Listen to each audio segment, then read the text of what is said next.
my voice of appreciation to Bill Golden for all that he's done for this field and this subject and this position. There's a wonderful article, I think you've seen it in the New York Times today, about him. And he's one of those people, indefatigable, it's incredible. But I'm sure others have had the experience of publishing something, books or others, and suddenly discovering a letter in the mail. How come a copy wasn't sent to him? And how he ever saw it or where, never quite clear. But, and I suspect he not only asks for them, but reads them all as well. It's a remarkable feat and a remarkable career. I'm Eugene Skolnikoff, professor of political science, emeritus now here at MIT. I have had the wonderful experience of actually joining the staff of the original science office in 1958. The only person here today, I think, that preceded me in that office directly is David Beckler, who's someplace around, who was the first staff person in the office. I joined that office in 1958 and stayed through most of the Kennedy administration and left in '63 and returned later as a senior consultant to the OSTP when Frank Press was science advisor, and I spent about half time there every week. I must say that first office at the very beginning was something of very unusual and great excitement because it was quite clear that this was really quite, seemed to be at least, a new innovation in American government. There was obviously the White House, the science operation, OSRD, under Vannevar Bush during the war, but this was the first time this has been attempted in the civilian economy, and even though we were in the midst of the Cold War, and that was the original motivation, in fact, it was a very special place to work with an office with very considerable influence at the time, in part because of the weakness of the various departments in being able to deal with science policy issues. I had the great pleasure of working with Jim Killian, George Kistiakowsky from Harvard, and Jerry Wiesner from MIT again. And just one slight personal anecdote, I happened before that office was created, but after Sputnik, I was then, I don't know what the right term is today, but I was dating one of Robbie's daughters in New York, went to pick her up one day, and was bombarded with questions from Robbie about Jim Killian, with whom I'd worked, he knew I'd worked with at MIT. And I could not understand what was going on. He just kept on pestering me with questions about what Jim was like in person, how he managed things, et cetera, on and on. And of course, within a week, discovered why when Killian was appointed to the new post. And then shortly after, I was asked to join him in that job, which set the pattern for my own personal career and scholarship later, working particularly in the science and international affairs area, and which is what I've been doing here at MIT since. By the way, I should mention there is another existing science advisor, senior science advisor in the U.S. government today, science advisor to the Secretary of State, Norman Neureiter, who was unfortunately unable to be here today, but who actually is in office. He was appointed at the end of the last administration, but on a Schedule B appointment, which is a 3-year appointment, and he's still there. And he, in fact, is proving to be quite an influential and a very interesting person. And Jack Gibbons had a lot to do with his finding and selection and appointment at the time. Let me go on, and our panel today, this is being done chronologically. Our two speakers are first Phil Smith, subbing for Frank Press, who is the one science advisor who was unable to be here today. But Phil Smith was associate director under Frank Press during the Carter years. And we'll follow with Jay Keyworth, and I'll introduce them both right now so not to have to interrupt afterwards. Phil has a long association with science policy issues. In fact, he was on the staff of the IGY in the late 1950s. He worked in National Science Foundation, was director of polar research, polar programs, and in 1973 was the chief of general science research in OMB. And I think Guy Stevers already mentioned that Phil with him at National Science Foundation as assistant to the director in the White House role in 1974, and then became, when the office OSTP was created, became the associate director both for Guy Stever and then stayed on with Frank Press through the Carter years. Phil has a doctorate from North Carolina State, and he's presently a partner in McGeary & Smith and holds a whole variety of other science-related posts and activities today.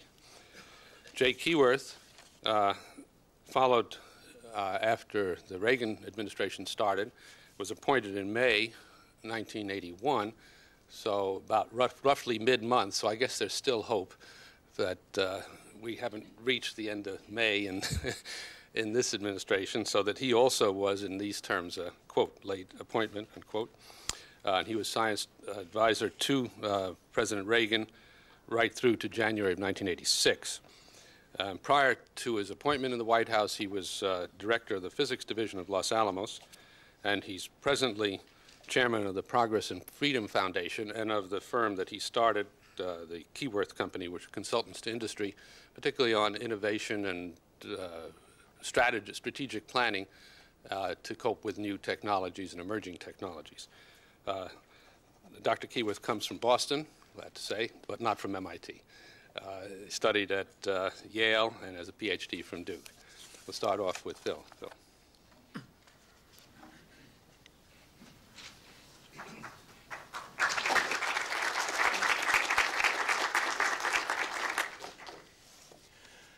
Thank you, Gene, and thank you, President Best and Professor Hastings, for organizing this conference. Let me start by expressing Frank Press's deep personal regret that he could not be here today. He extends his best wishes to all of his fellow science advisors and to all of you. I thought that I would divide my remarks into two parts today. The first part will be mostly focused on the operating environment for OSTP during the Carter presidency. And the second part will be focused briefly on some of the work that we did in the major issues that we worked on in the late 1970s. I did do a longer written paper that may be in a colloquium volume that discusses some of the interplay between the offices in the executive office, the White House staff, and work with the Congress and with the cabinet. You'll find, for example, a note that I have in that paper that describes a cabinet room budget session we had with the President and the Energy Secretary, and the Energy Secretary didn't like our analysis, and he tried to dismiss it by saying, "Mr. President, those arguments are the fuzzy-headed thinking and analytical analyses of the MIT professors." And in that instance, at least, the President sided with his science advisor. Well, as we're discovering, and we will continue to discover as we go through this morning's session, each presidency is a kind of a remarkable collage, a complex painting that starts with the campaign, the voters' decisions, the very early decisions that a president has to make that start immediately in dealing with the unexpected and unanticipated activities that force their way into the presidency. And it's in this environment that each science advisor has to kind of find his way, or hopefully someday her way, into the operating environment and learn how to be an effective player in a White House staff. Now, our transition from Ford to Carter was really the first test of the OSTP Act, and it was the first transition after the legislation was passed. We had a lot of good things going for us. One of them was that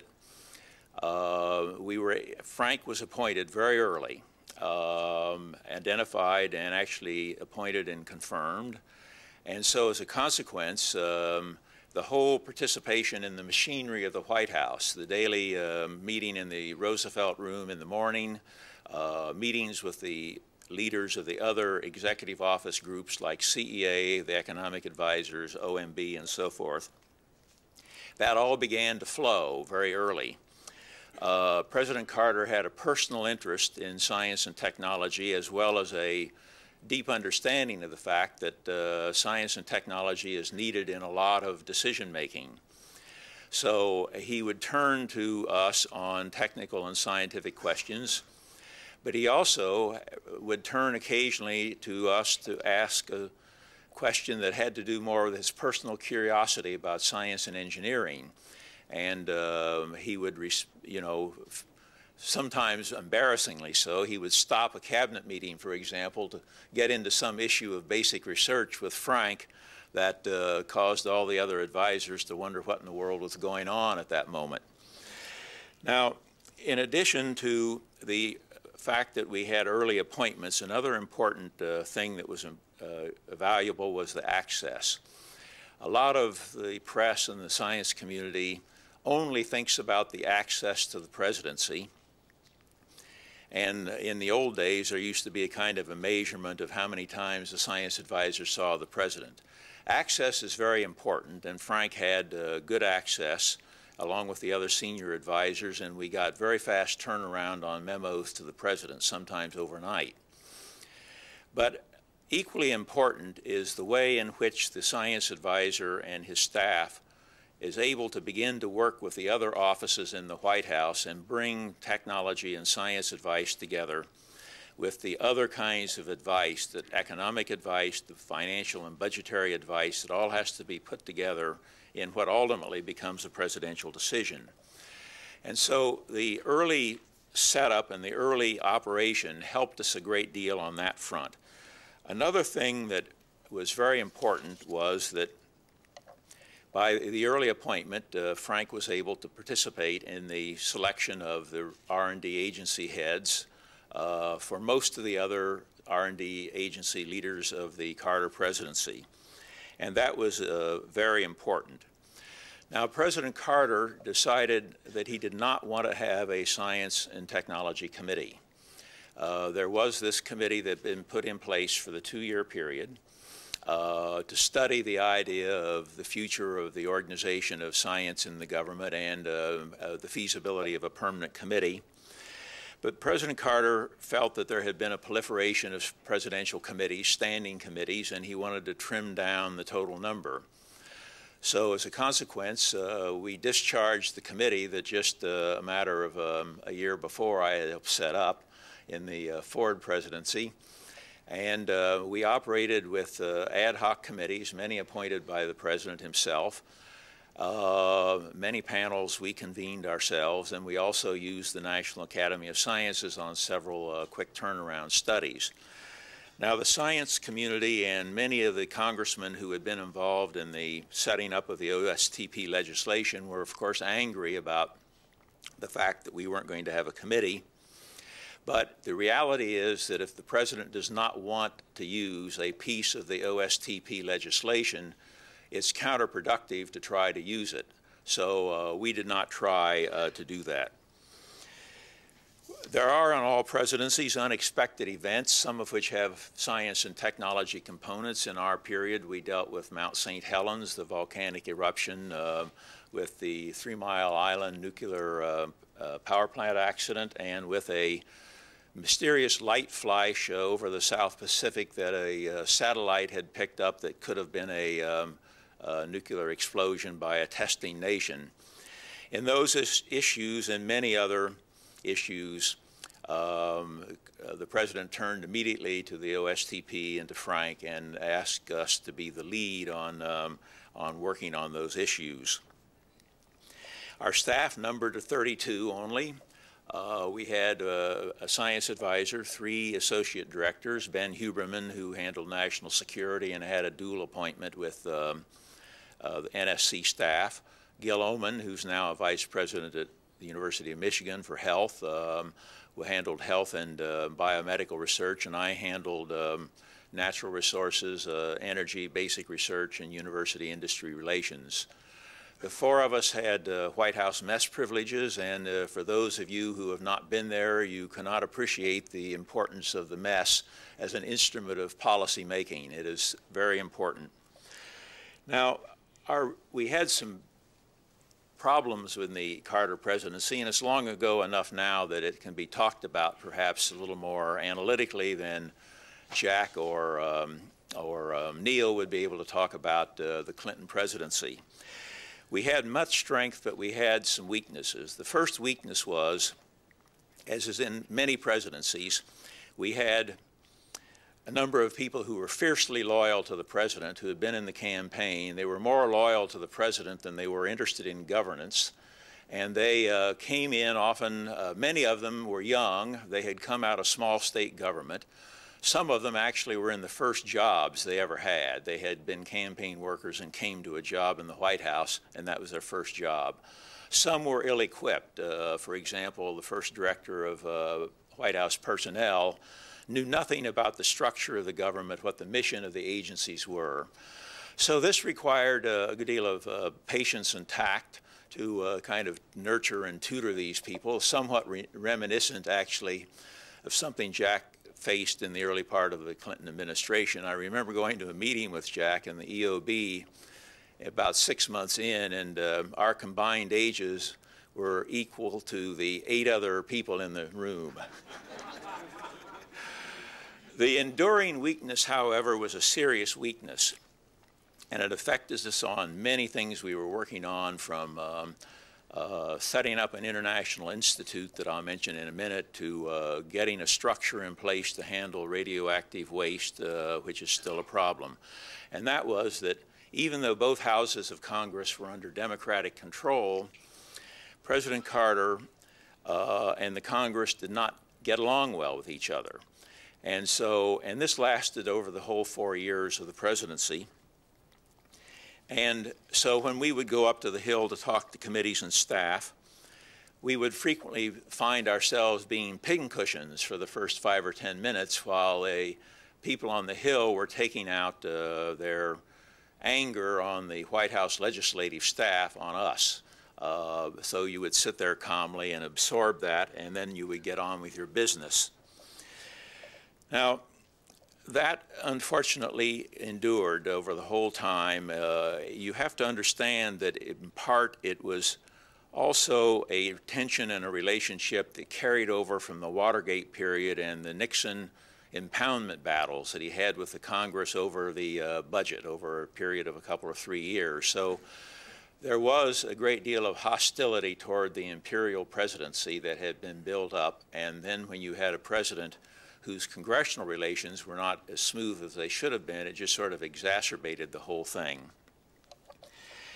There were 4 big themes as I look back now on what we did 25 years ago, and I'll mention 1 or 2 points about some of our successes and failures.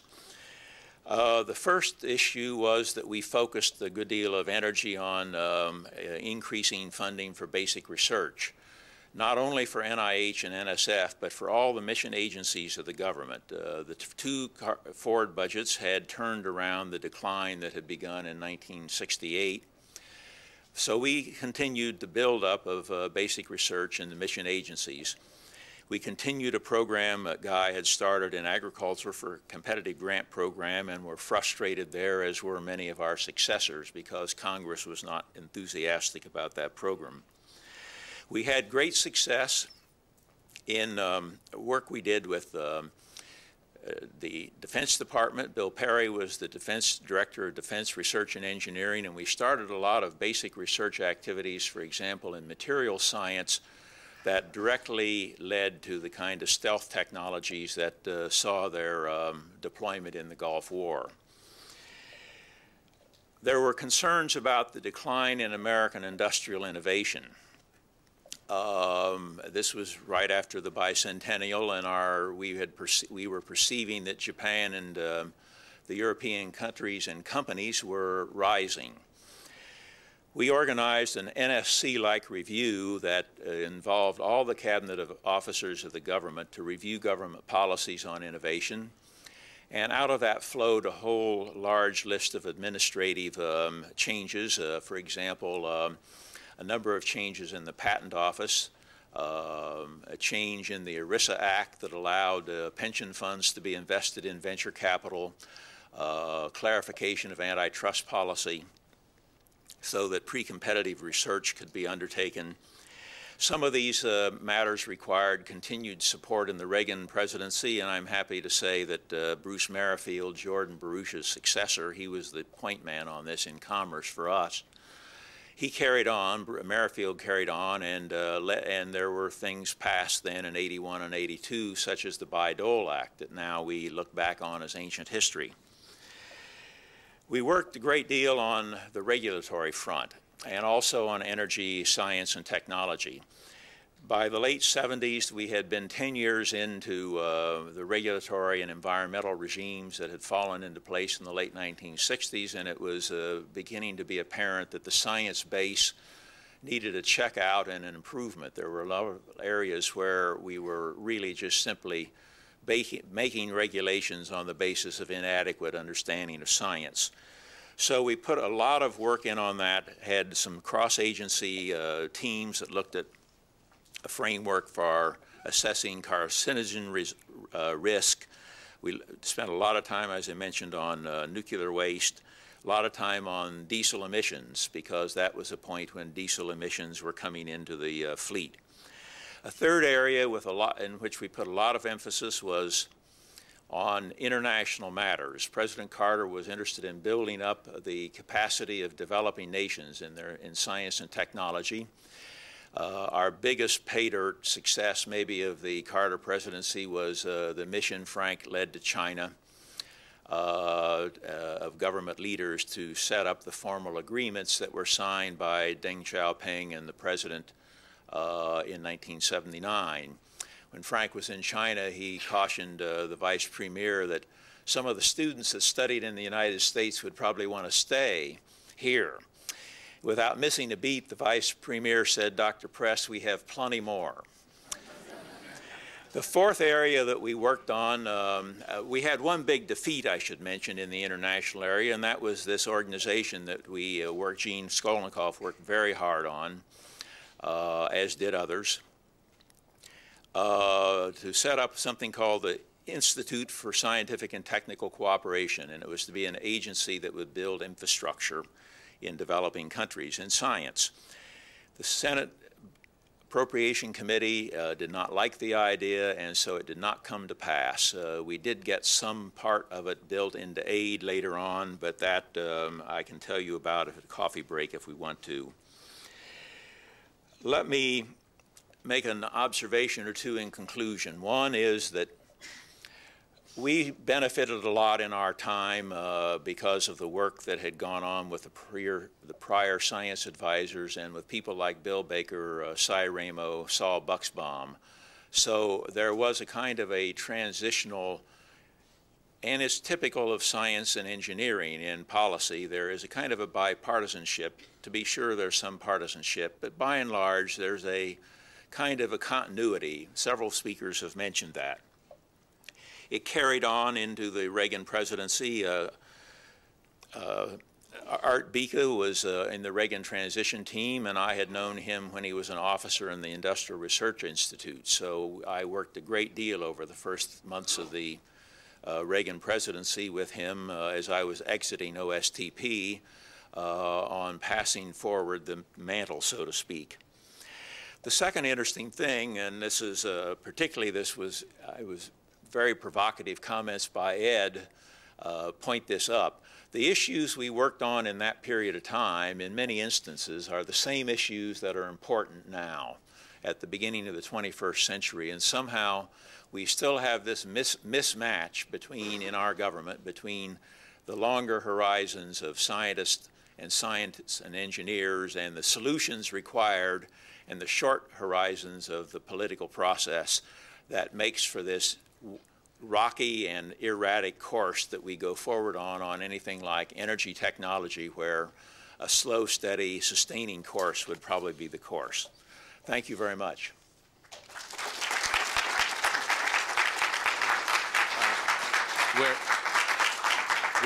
We're running a little slow, but I think we have time for one or two brief questions if there are any. Yes, right here. Yes.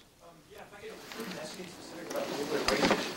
You mentioned that a lot of things that asking about nuclear waste, that a lot of the issues you dealt with then are still very much in the fore today. What do you think a more permanent solution looks like for the United States as we try to deal with this? I'll tell you in a nutshell what happened. I didn't know that the timer was able to ask questions, but I'll be brief in answering the timer. The framework that we put in place that ultimately was enacted in 81 and 82 for high and low level waste was a very good framework.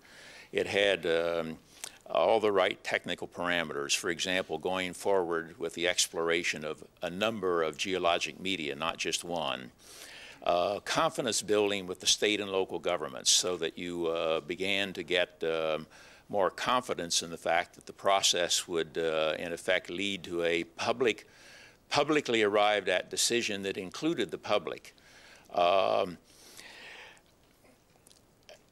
happened was that, as often is the case, succeeding directors of energy, secretaries of energy, utility companies, they all get anxious to go forward quickly. So we immediately went back to the idea by fiat of declaring two waste sites, the plant in New Mexico and the Nevada site. So there was no comparative geologic investigation. Those two states felt that they had been singled out to be the dumping grounds, so the process immediately broke down. It then got going again variously, but meanwhile the public attitudes changed and there was an increasing resistance to nuclear power. So that remains today an issue that we are a long way from getting worked out. And we, ironically, at this moment, there's a prospect of nuclear power getting a restart for a whole lot of reasons, but we do not have the waste problem solved, and that's a big issue.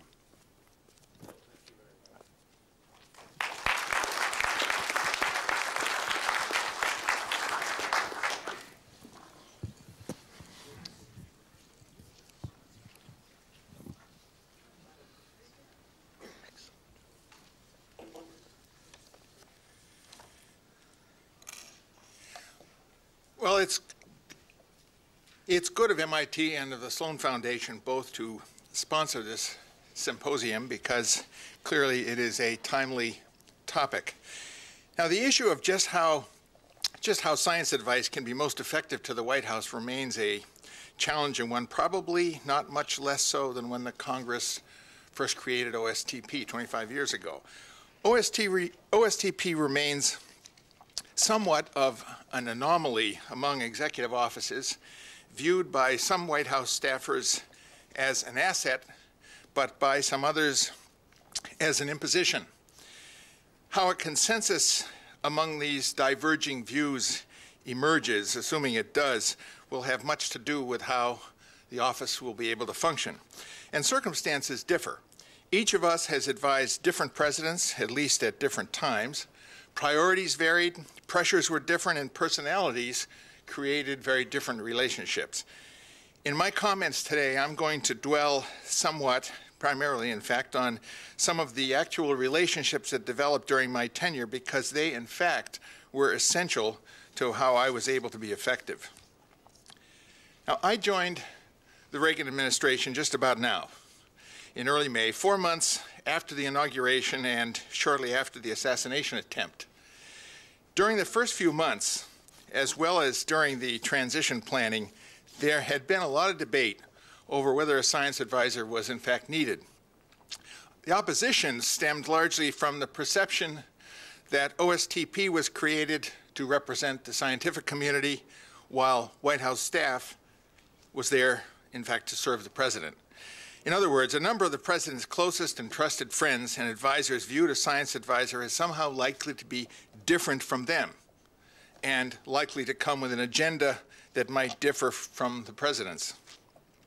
The countervailing view, which eventually prevailed, was simply that since so many of the administration's top priorities, for example, defense, energy, and the economy, were deeply rooted in science and technology, they would need a team member with competency in science, Without expertise on the President's policy team, the White House would be dependent upon the external agencies.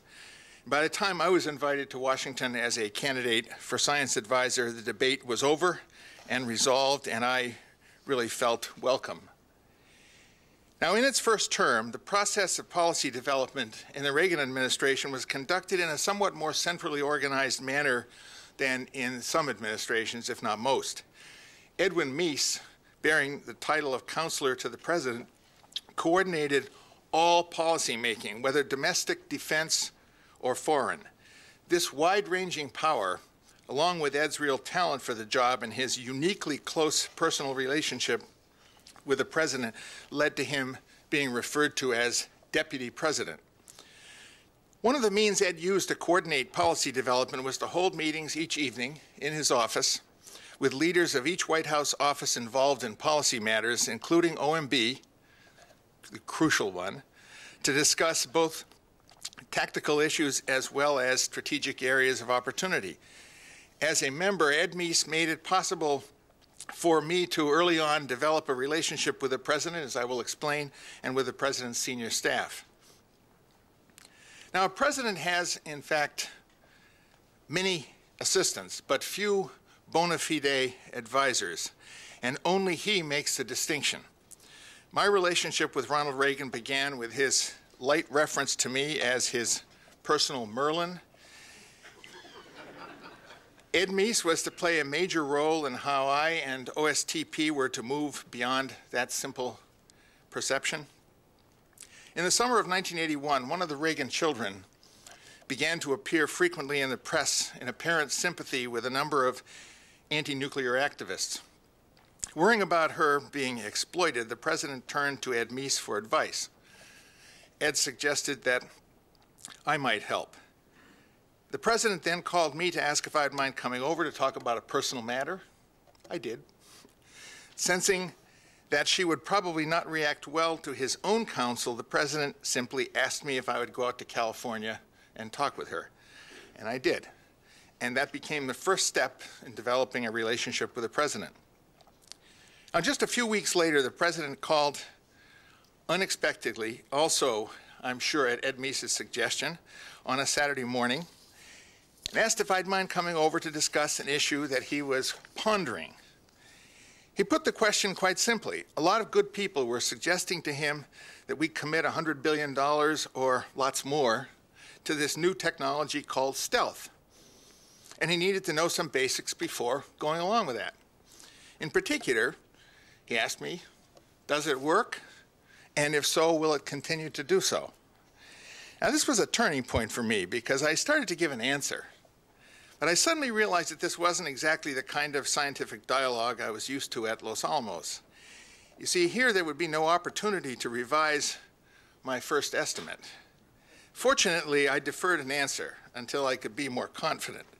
As it turned out, it took several months. In fact, it took several man-years.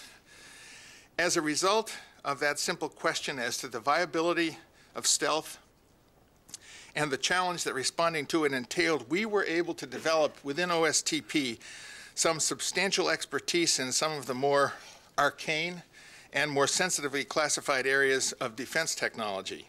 In stealth, in anti-submarine warfare, in space-based surveillance, and other key technologies that underlay our defense modernization efforts, we became credentialed and, I think, a valued component of the President's team. We had been assigned a role in defense, the administration's top priority, and as a result, I became a regular attendee of the National Security Planning Group, the pared-down version of the cabinet that dealt with issues of national security. And one point worth noting here in passing is that some of the inherent constraints faced by OSTP's external advisory process, previously known as the PSAC and now PCAST, and what we called the White House Science Council, or the WISC. Now, since it was unthinkable to obtain clearances for each of the WISC members to many of the really sensitive areas that we were involved in, it became a real challenge for me to find a way to carry on a much-needed dialogue with my respected advisors, but to do so within at least some reasonable respect for the rules. Perhaps Ed David or Allan Bromley may recall my discussing with WISC in 1983 the idea that we just might have operational aircraft with certain hypothetical radar evading capabilities. That this was a chronic problem. Now, returning to a specific, in the fall of 1982, finding a politically acceptable basing mode for the land-based MX missile had become a critical problem for the administration. As the final link in the administration's strategic modernization program, much hinged on solving this one lingering problem. Many options were reviewed, a process in which OSTP played a prominent role. But finally, agreement began to emerge, focusing on a highly arcane concept called dense pack. However, a debate arose over just who would articulate the technically complex rationale behind the decision to the Congress and to the public. In an effort to resolve an impasse between NSC and the Pentagon, OSTP was asked to take on the task. And it took months of effort by a good portion of the OSTP staff and turned out to be a task where, to put it lightly, success was elusive. But with battle scars and all, we did acquire some more legitimacy, and essentially we had begun to acquire some chips. About this time, I began to learn some basics about how Washington really works. Fortunately, early in my tenure in Washington, an acquaintance had suggested that I refresh myself in the pervasive wisdom to be found in Machiavelli's writings, especially in The Prince, perhaps the greatest treatise ever written on the exploitation of power. Unlike business, you see, Washington is much more about power than it is about process. Where we in OSTP most needed power was in the budget process, and specifically in negotiation with OMB. While the administration had agreed that funding for basic research, particularly in universities, deserved the protection that Van Never Bush's term of a federal trust first defined, there was, of course, a range of opinion as to just what funding increases were needed. Now, the 70s had been a generally tough decade for basic research, especially with the high rates of inflation of the previous few years. And we in OSTP felt that some pretty heroic funding increases were required. And this is where we chose to cash in our chips. The annual increases in NSF's budget of near 20%, the introduction of a number of new programs such as the NSF Centers and Young Investigator Awards, new facilities not in agencies' budgets, were each the results of negotiations where such chips were required. Now, while each of these thrusts did represent administration policy, the individual initiatives were, in fact, obtained only because OMB knew that we were willing to let Ed Meese or even the President resolve differences of how to implement those policies. Finally, let me come to the single issue that most shaped OSTP in the Reagan years, certainly the one that had the most impact and which remains to this day the most controversial. From my very earliest days with the President, he often spoke to me about his concerns over the basic premises upon which nuclear deterrence is founded. After being briefed on the prospect of depressed trajectory missiles launched from Soviet submarines off our Atlantic coast, reducing warning times to less than 3 minutes, he asked, and I will never forget this, "And I'm expected to make the most awesome decision anyone has ever made, that fast and on the basis of what you call bits." Most of all, he understood the importance of measuring deterrence by the concept of stability, the all-important condition that defines the likelihood of preemption. As did his predecessors, he came to understand the fundamental but largely unspoken implications for stability in the transition from counter-value deterrence, where population centers were targeted, and counter-force deterrence, where the target is the opponent's retaliatory capability, silos. He came to understand what many arms control advocates had chosen to overlook, and that was the erosion of stability that this entailed. During his first 2 years, strategic force modernization and rebuilding the military was the president's top priority, and he was immersed in every aspect of this issue himself. In weighing the various options for modernizing our strategic forces, in moving arms control from the SALT framework to START, and simply in trying to understand the Soviet Union's motives and intentions, President Reagan grappled with all the intricacies of managing deterrence. As a consequence of all this, he decided to embark upon a path that became SDI, or his Strategic Defense Initiative. Expressed most simply, he concluded that the stability of deterrence was eroding, that it was wrong, and that there had to be a better way in the long term to ensure our national security. And it never occurred to him that such a thing as a perfect defense did or ever would exist. What he did believe is that any incentive for a preemptive nuclear attack could be removed by even a rudimentary missile defense system, that the ABM Treaty was rooted in pre-counterforce deterrence, and that Soviet doctrine would be threatened by such a strategic shift by the United States, and assuredly it was. The SDI was President Reagan's idea, it was his initiative, and it was his faith in technology that drove it. My role was as a trusted advisor and to tell him what was possible. Much has been written about the fact that the President's SDI speech was conceived in less than a week. In fact, the President began to articulate the rationale behind the speech in late 1981, 18 months earlier. The President wrote virtually the entire speech himself. I did advise him, I did help him edit the speech, and I offered him choices throughout it for restating key points. I did my best to explain the President's intent to other members of his staff and his cabinet. George Shultz, in his book Turmoil and Triumph, argues that the President relied far too heavily on my advice. I don't think so. One need only re-examine how Ronald Reagan carried out his negotiations personally with Mikhail Gorbachev to see just how independent and determined the President could be. He had from the beginning a clear vision of where he was leading the country, and SDI was part of how to get there. I believe that he was right, that he was courageous in undertaking SDI, and it was certainly my privilege to serve him in that endeavor.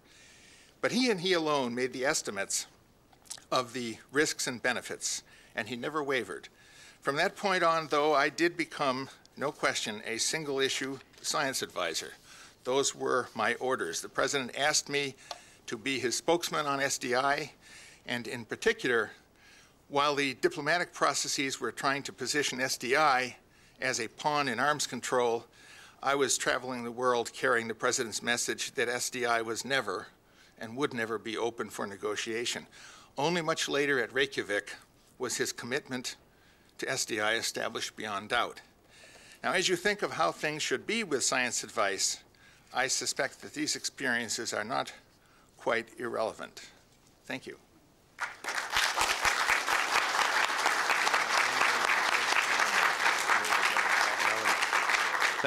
Thank you very much, Jay. Any questions? Granger Morgan. In Hendrik Smith's account in the Arrogation of SDI, he argues that the recent statement of the Catholic bishops played a very substantial and central role in the decision. Your account, of course, doesn't mention it. Would you talk a little bit about the extent to which that political setting was a factor? It did play a role. In fact, what occurred at exactly the same time was the whole nuclear freeze movement, which the President had lots and lots of folks. In fact, he asked us to bring in him lots of folks who had been spokesmen in that movement, because the cross-section of concerned parties was a lot broader than in most anti-nuclear movements. So, and there were a lot of very, very, very rational people. But let me make a point. The President arrived at SDI for really one reason. That was because of trying to find a way to manage the intricacies of modernizing strategic forces to achieve a higher level of stability. Time after time, the President made comparisons to me between the decisions that JFK had to make with Minuteman, when he could, with certainty, look forward to 20 years of a very stable condition. Remember, stability is defined as a condition in which preemption is inconceivable. And no matter what we were doing, it was becoming increasingly an action-reaction, an offense-defense challenge, much more complicated. And that is really the reason why we did SDI. And Hedrick Smith does not say that it was I beg to differ. Go back and read it more carefully. He discusses it much more carefully than that. The Catholic bishops' move was It's a factor, and I agree it was a factor. I would not place it amongst the top 15 or 20 factors.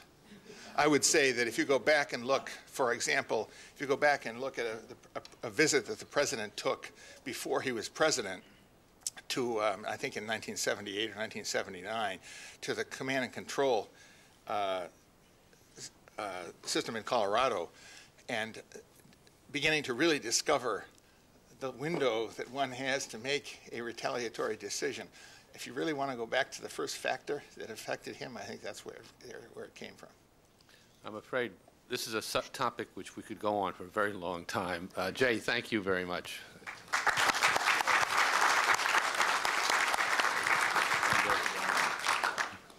Change roles. Yep. Next panel.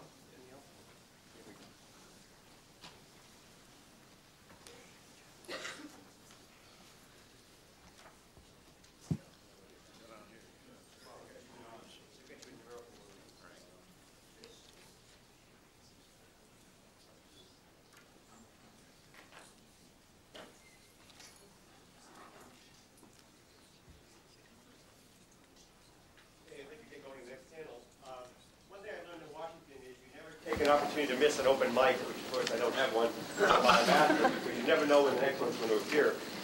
I'm Duncan Moore. I was the Associate Director for Technology under Jack and under Neal, and I just want to take a couple of things, because the last time I was in this room was actually for the Council on Competitiveness meeting that was here in March of 1998. And I had just been recently confirmed in my position, and that meeting was very profound for me, because the Council met to decide what was going to make or continue to make American corporations more competitive in the next 10 years, and what were going to be the things that were going to limit the growth of the American corporation in America. And what came out of that meeting was workforce. That was a big issue. It had to do with K-12 education. And so I got very much interested in that whole issue as a matter of international competitiveness. And I just want to share with you a couple of view graphs that have come out of that I think are kind of important. One of the things that came out, and we've all heard of, or may have heard about, is over the next decade we're going to need we're going to need about 2.2 new K-12 teachers. We have a total workforce of 3 million K-12 teachers. So if you think it's going to be easy to recruit science and math teachers in the next decade, you're kidding yourself. It's going to be a very, very difficult task, and we really need to address that. The other part is where people are going and what people are choosing for majors. And I have one view graph that some of you have seen, but it's one of my favorites because it shows the history of majors in electrical engineering from 1986 to 1998. And the 1999 number continues along that linear path. And you see, it isn't one of those things that has ups and downs. It's just a straight line to zero. And at the current rate, we'll be at zero sometime in the year 2010. That's a problem. But there is a major that, of course, Chuck knows all about, which is my favorite major in the whole world, which is buried behind here and then goes up here and now exceeds the number of electrical engineering majors. And that major is Parks, Recreation, Leisure, and Fitness Studies. Now, as I've told other college presidents, and Dr. Shapiro would want to do this also, clearly electrical engineering is not a growth industry for you. Growth industry is this new major, and you better get on the bandwagon very quickly. But it points out something about our society. We think of the 1990s as being a highly technological society, and our growth, our economic growth being based on technology, and yet that's not where students are going. They're going in other fields, and this is true of other physics-based engineering fields. The only field that has actually seen an upturn, and so the numbers for total engineering enrollments actually have turned around, is because of biomedical engineering. BME is solely the one that's going up, not the physics-based engineering fields. And that is a real problem. Now, I want to compare that. I want to give two graphs of international issues. The United States graduates more baccalaureate students than anybody else in the world, a little over 1 million students. And I've given you the top 10 countries in the world. And the reason I got interested in this was actually the number under China. You notice that China, in the right-hand column, they're normalized to the number of 24-year-olds. And what you see is only 1.4% of 24-year-olds in China receive baccalaureate degrees. And I was thinking, what does that mean for a country over the next 20 to 40 years? It has profound impacts on that. And so you'd say, oh, gee, China's not going to be very competitive. But let me show you one more view graph quickly. And let's order them by who grants the most engineering degrees. This does not include physics, chemistry, and the other physical sciences, because the way the data is structured, it's hard to pull that out. So if you include the physics and chemistry majors in China, you're going to get a number that's more like 60%. Now, you have to understand, in China, you're probably not going to major in political science. You're probably not going to major in social science. And of course, like other countries, like the former Soviet Union, science and engineering was an apolitical major that you go into. But this has a very profound impact, because notice the United States here is graduating about 40% of the same number of majors in engineering right now as China is. And so as a matter of public policy, this has a very interesting effect. And then finally, my other view graph, and if anybody wants these view graphs afterwards, just give me a business card that says with the word data on it, and I'll email them to you. There's only two numbers I want you to look at. The one of PhDs, which is 45,000, the number of lawyers. There is almost one lawyer for every PhD being graduated in this country. So if you believe this is going to become a less litigious society over the next decade, they want to be employed too. Engineers, 6,200. And as Chuck has mentioned, about 30,000 of those in that year were foreign students. And then finally, the other number I want you to show is we think of this being information technology era. Look at the number of PhDs in computer science. That is not a typo. It's 857. The good news is it's down 1%. It's only down 1%, and that's only 8 people. But the problem is we have a critical workforce situation that's coming up over the next decade. So now it's my pleasure to introduce the 3 advisors from the period of 1988 to 2000. The first is Allan Bromley, who was the advisor under Bush from 1989 to 93. Allan, of course, is very, very well known in the physics community. He received the National Medal of Science in 1988. He's a member of the National Academy of Science. He's been president of AAAS and the American Physical Society. He's won the Benjamin Franklin Fellow of the Royal Society of Arts in London. He's a founding partner of the Washington Advisory Group. And of course, the most important thing is he has a PhD from the University of Rochester, my home institution. On a personal note, Allan was one of the people I went to when we were both serving on the AIP board when I was thinking about coming to Washington and going to work for Jack. And he really encouraged me to do that, and I really appreciate that recommendation. The second speaker is Jack Gibbons, who was the first science advisor under President Clinton from 1993 to 98. Previous to that, he'd been at OTA for 13 years. He's currently president of Sigma Xi. He's a member of the National Academy of Engineering, and his PhD is from some small school down south called Duke. Something that's not in his write-up that I think is important, that he raises horses. He has a wonderful farm out in Plains, Virginia, and he's been very, very nice to people in hosting the OSTP family out there on his facility there. That's, I didn't, it doesn't, oh yeah, it does say your PhD's in physics. It doesn't say Parks Recreation. On a personal note, though, he is the guy that hired me at OSTP back in 1997, and that had a very profound effect on me. It really helped me, and I grew in a very different direction. I really thank Jack for that. Then finally, not last but not least, is Neal Lane, who succeeded Jack as science advisor in 1998 and served till 2000. He's the latest, not the last. Oh, yeah. The most recent. Good point. This is a tough audience here. Previous to that, he'd been the director of the National Science Foundation, and previous to that, he was the provost at Rice University. He is now the only university professor at Rice. Now, Neal, since I worked with him for a long time, I have lots of good stories about Neal, but I'll only tell a couple. I set Neal up 3 different times while he was director, and each time I promised it would never happen again. And each time it went something like the following: Neal, somebody, and it was either, the sequence was Attorney General Reno, Secretary Shalala, and the third one was Sandy Berger.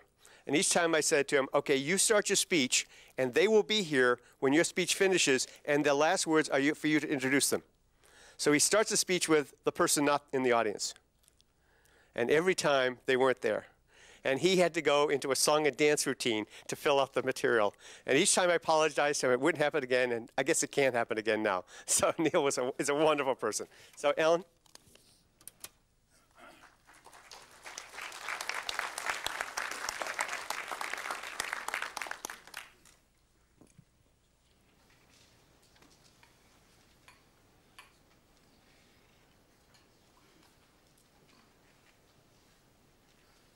Thank you, Duncan.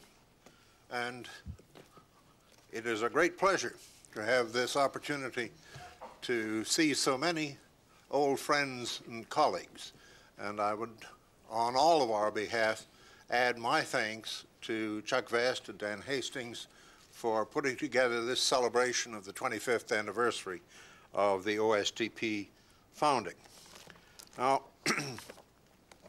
in the brief time that's available this morning, instead of trying to give you a laundry list of what went on during the Bush administration, I'm going to focus on 3 areas, in 2 of which I think we achieved reasonable success, and 1 where I think we could have been much more successful if we had managed things a little better. One of my first tasks in the office was to respond to a request from the President for 5 or 6 items in science and technology, areas in science and technology, that fulfill 3 conditions. First of all, they were of national importance. Secondly, they involved a significant fraction of the 20-some agencies that maintained research programs in furtherance of their own missions. And third, that they were of sufficient importance that they merited the attention of a president. And so in order to select these, one of the real requirements was that we revitalize the Federal Coordinating Council for Science, Engineering, and Technology, a group that had the somewhat unfortunate acronym of FICSIT. And having pulled this group together, we selected the following areas as being of importance enough to meet these criteria. The first was mathematics and science education, for the simple reason that unless we were going to do something to improve our K through 12 education, everything else that we had hoped to do was clearly going to be doomed. This has been mentioned many times. It will be mentioned many times by other people. Now, the second item was advanced computation and communication. That because we felt that the nation was not taking adequate advantage of the information revolution, and we established a group of grand challenges, which I must say we thought it would take 4 or 5 years to even begin to accomplish. It took something like 6 to 8 months. The third was global climate change. And the reason there was because that was a topic that had boiled to the top of the political agenda in countries around the world. And we in the U.S. had interests both internal and external. Material science and synthesis, because in almost all cases, the efficiency of industrial processes are limited, ultimately, by the behavior of materials, some materials, usually at high temperature.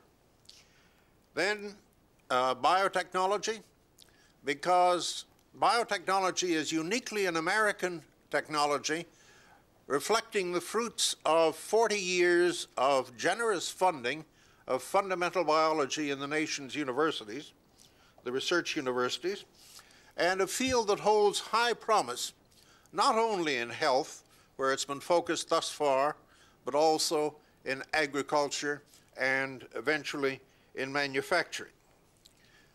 Then advanced manufacturing, because we believed that we were in the process of losing a lead which this nation had held since its founding, and we're losing it rather rapidly. Finally, it was international science and technology, and there because although we still had and now have the strongest science and technology enterprise that the world has ever seen, the fact is that by focusing their activities, other nations have been able to move up in particular areas to equal us, and in some to surpass us. And this is not surprising, but what it meant was that it was very important for us to be informed and to have decent communications and cooperation with these other nations.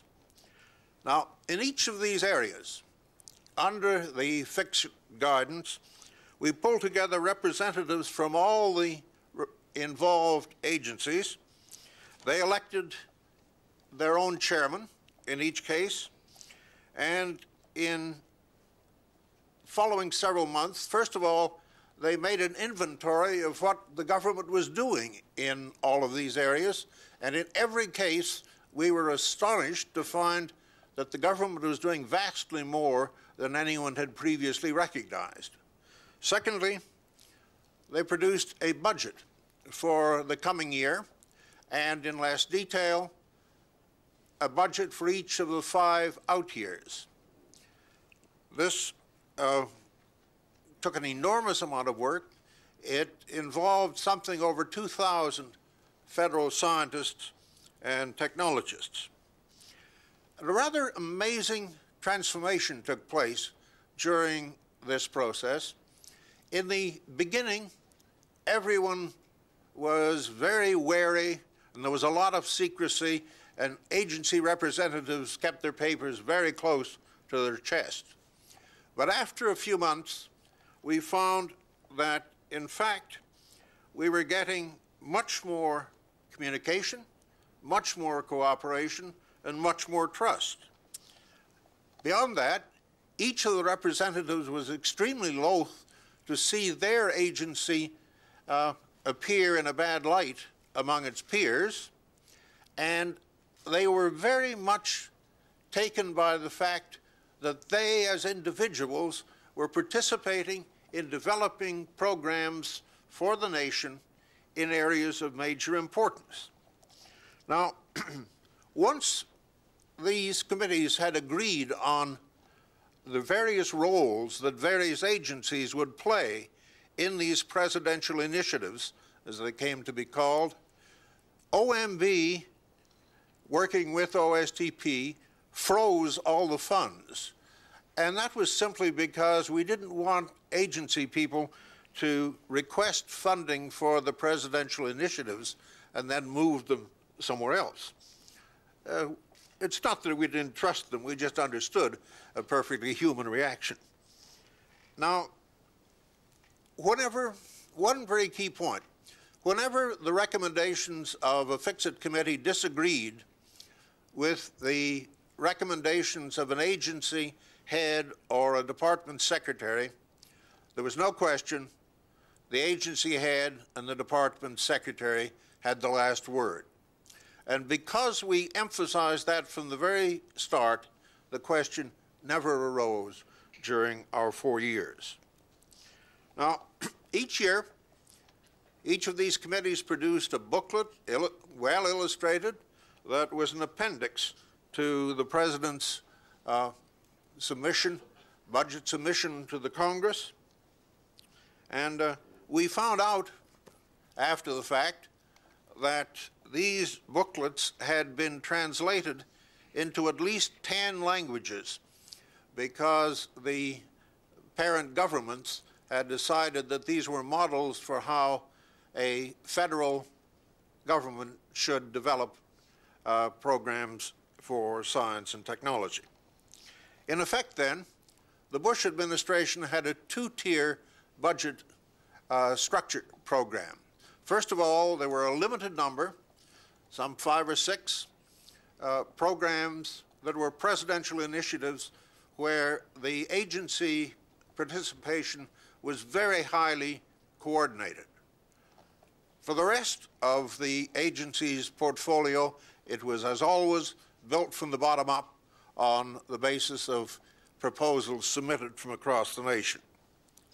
And because these special programs were recognized as presidential initiatives, each year we were able to convince the Congress to provide appropriation increases between 20 and 40%.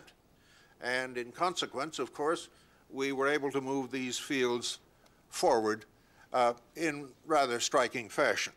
And I feel that this activity and this two-tier budget structure was a reasonable success.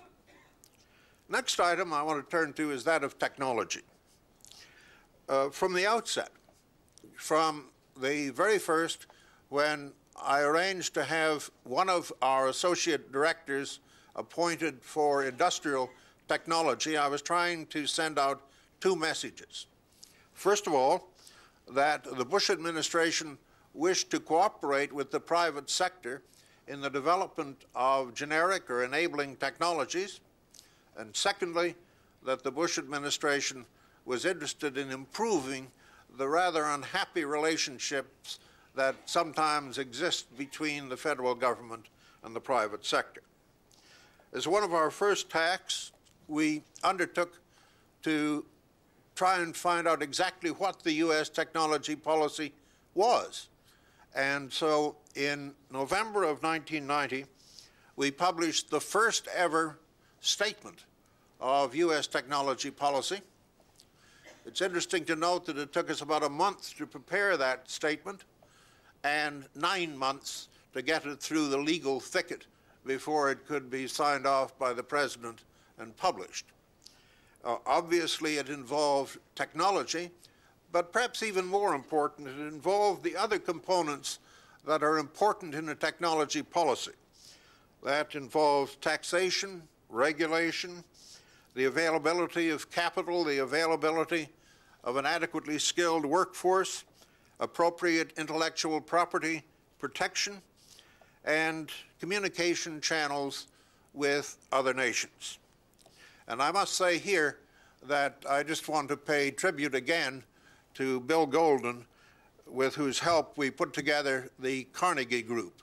This was and is an excellent group because it enabled us over the years to convert international issues by back-channel telephone conversations before they became international problems, and that is still going on. Now, you will remember that our administration was the one where the chairman of the Council of Economic Advisors, Michael Boskin, was widely quoted in the national media as having said, quote, $100 worth of potato chips, $100 worth of computer chips, what's the difference and who cares? Michael, of course, swears that he never made any such statement, but the very fact that this quotation was widely distributed, widely read in the private sector, suggested to many there that that might actually be the administration's point of view. And so we had to come up with some programs that would address this. We recognized that the public was becoming increasingly dissatisfied with the return on its $25 billion a year, roughly $25 billion a year investment in the national laboratories. And we undertook a major program to bring them together with the private sector, and in particular with small and mid-sized industries in that sector. By the end of the Bush administration, as a matter of fact, we had more than 2,500 of the so-called CRADAs, Cooperative Research and Development Agreements, signed and in place. And in the middle of the Bush administration, we started what we at the time viewed as a pilot program, the Advanced Technology Program, that we based in NIST because we recognized that NIST had a long history of cooperation and interaction with the private sector, And the idea was a very simple one, namely to develop cooperation between the federal government and these small and mid-sized companies and corporations that did not have adequate resources to do the research that would make them competitive on an international marketplace. The results of the first year were encouraging. And so in the second year, we convinced the Congress to give us substantially increased appropriations. And throughout the election campaign in 1992, both Bill Clinton and Al Gore repeatedly noted that they liked the program and that they were going to increase its appropriations, and this they did. But unfortunately, with the increase in appropriations came a change in the character of the program, and the emphasis moved from the small and mid-sized companies to some very large companies, as for example, the three major automobile manufacturers in the program for a new generation of vehicles.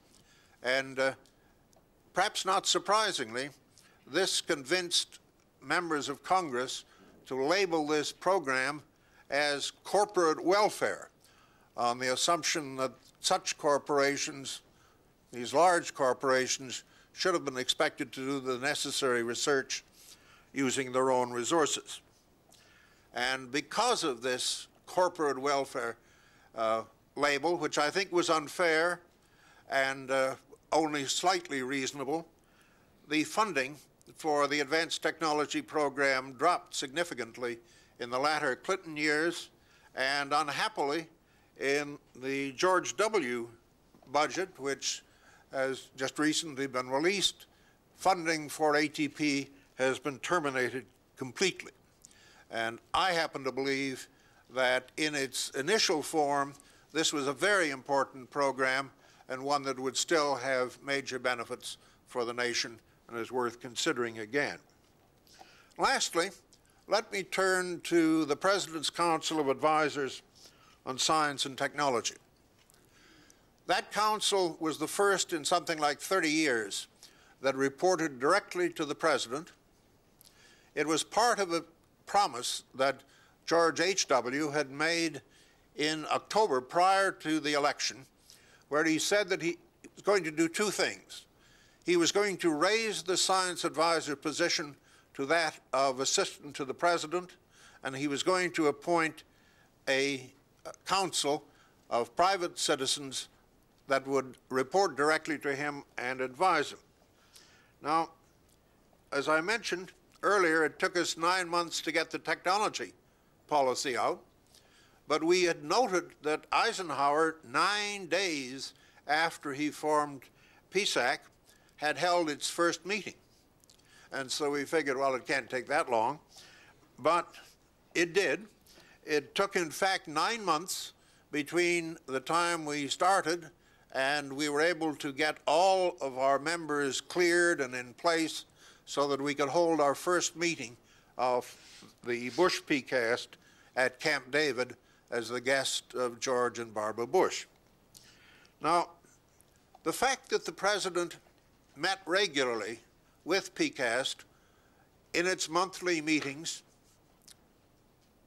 I can't see it, but I get the idea, met with the group, PCAST group, whenever he was in Washington, when it met for its monthly meetings, made an enormous difference because the members recognized that they were having input to the very highest levels of the nation's government.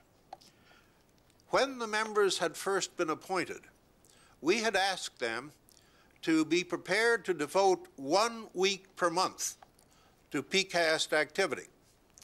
Unfortunately, as time passed, I and the other members of my OSTP staff who were supposed to be working with the President in developing tasks that we would ask PCAST to do found that we simply had so many competing activities that over time we let this part of our agenda slip away. And although the Bush PCAST, first of all, was comprised of extraordinarily distinguished private citizens, it produced a whole series of really important studies. It generated a whole series of reports to the President, which are still extremely useful. It didn't and wasn't asked to do anything like 1 week per month of activity on behalf of the President. And in that sense, I feel that, in fact, we wasted one of the very major resources that was available to our administration. And before I leave it, though, let me emphasize just how important I think it is to have a group of private citizens like this that would interact directly with the President. Now, I'll give you one example. Some of you have heard this before. In one of our monthly meetings with President Bush in the Roosevelt Room, he was waxing enthusiastically and eloquently about a new idea that he was thinking about doing something with. And sitting across the table from him was David Packard. And Packard was looking at him more and more seriously. And when the President finished, David said, and I quote, "Mr. President, that is one of the stupidest damn ideas I've ever heard." And the President said, "Really?"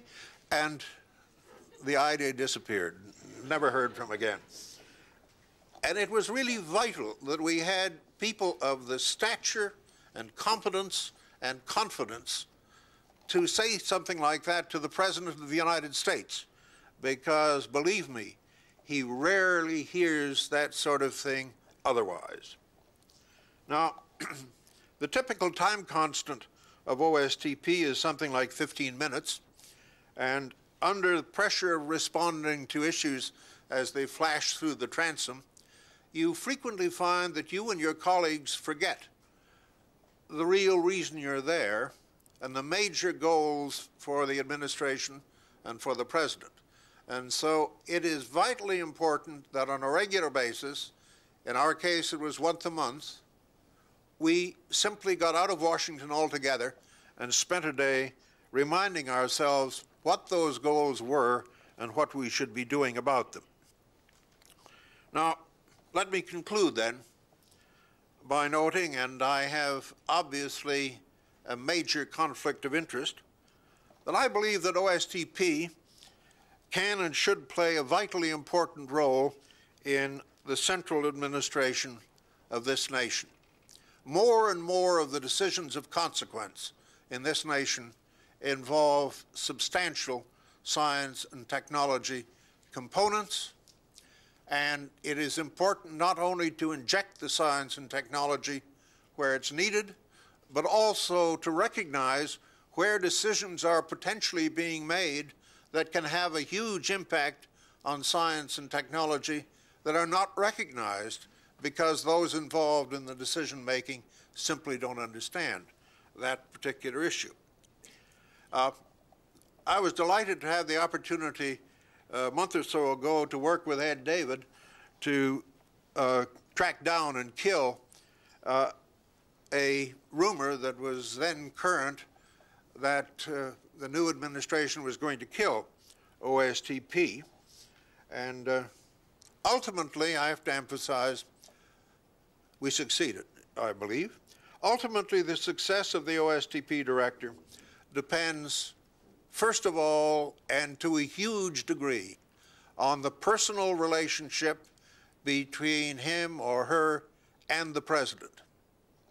There's nothing else that really matters anywhere near as much.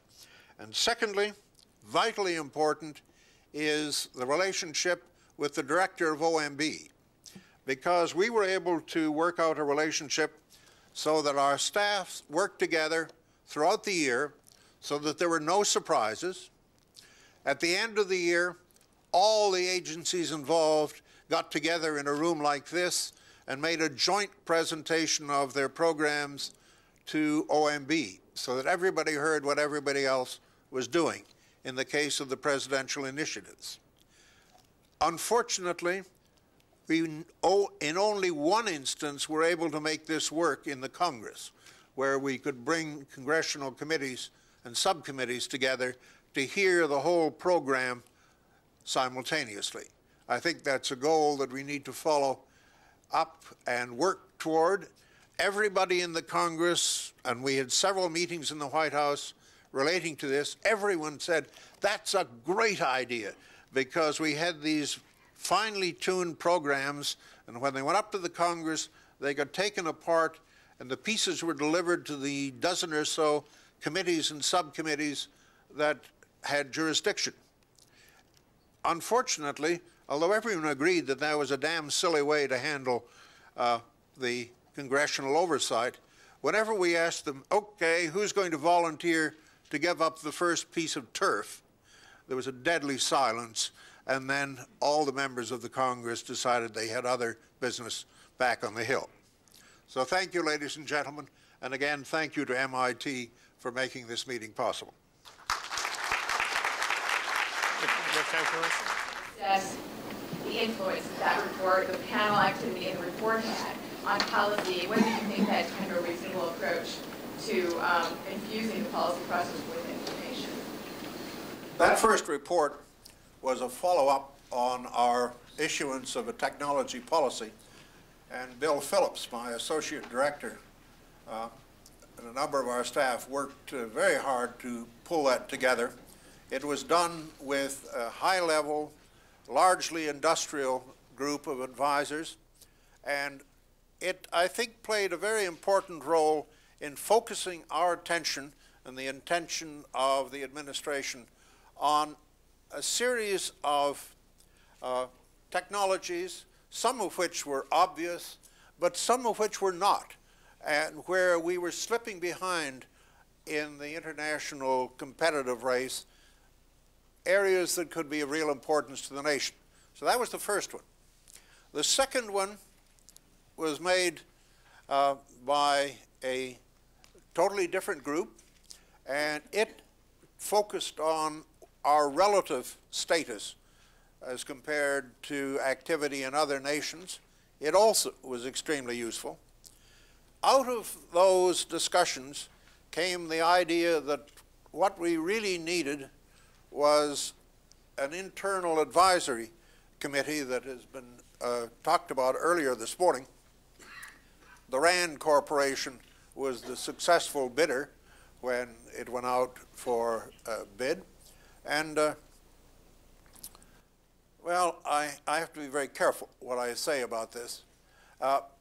In recent years, I think that this has been of considerable use to OSTP.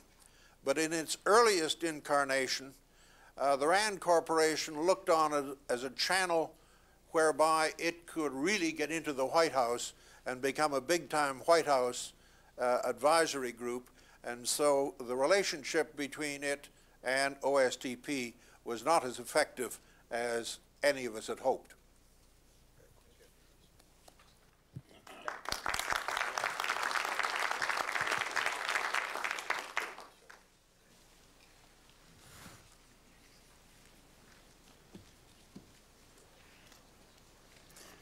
One advantage of coming later in the morning is that a fair amount of your subject matter is already covered. And I've been struck this morning with the commonality of issues faced by a variety of episodes in the White House through several presidents.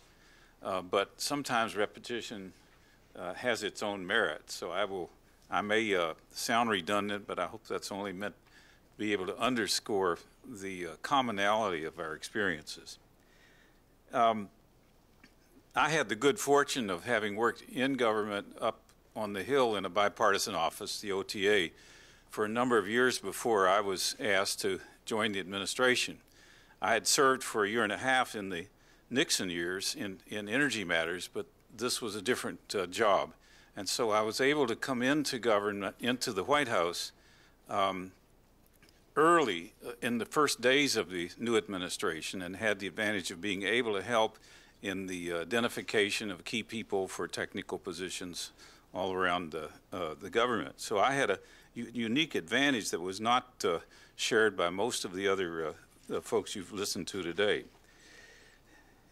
I would say, in a sense, in echo of what Phil Smith said, that traditionally OSTP and science, and to a degree technology, is treated in the White House political family as somewhat of like a bastard at a family reunion. First of all, we're seen as a bunch of nerds in a sea of presidential campaigners and professional rough and tumble political types. That's the nature of the White House. It has to be that way, or it wouldn't be occupied. But all of these people are daily immersed in a survival process. I'm reminded of a comment made by the professor in SHU, who told the editor, he said, "I've developed some planning, and I've got a long-range plan and a short-range plan." And the editor said, "Well, what's your short-range plan?" The professor says, "To make it through the day." "Well, what's your long-range plan?" "To put together a series of short-range plans." And that's the practicality of the nature of the White House, of the staff meetings in the morning, of the interactions between the people. It is strongly focused on, driven by political time constants, all of which are very short compared to most of the time constants in science and technology. I remember one day trying to describe a situation with respect to plutonium management in the world, and I had to give a little essay about plutonium, which the chief of staff asked me to do, and I carefully put together a 3-minute tight presentation of plutonium in the world economy and why it was such an important thing for the administration to understand and deal with. And at the end of it, there was a kind of a stunned silence, and George Stephanopoulos said, "Do we have to take an exam on this?" And I realized that I was speaking on an important issue, but in the wrong audience at that particular time.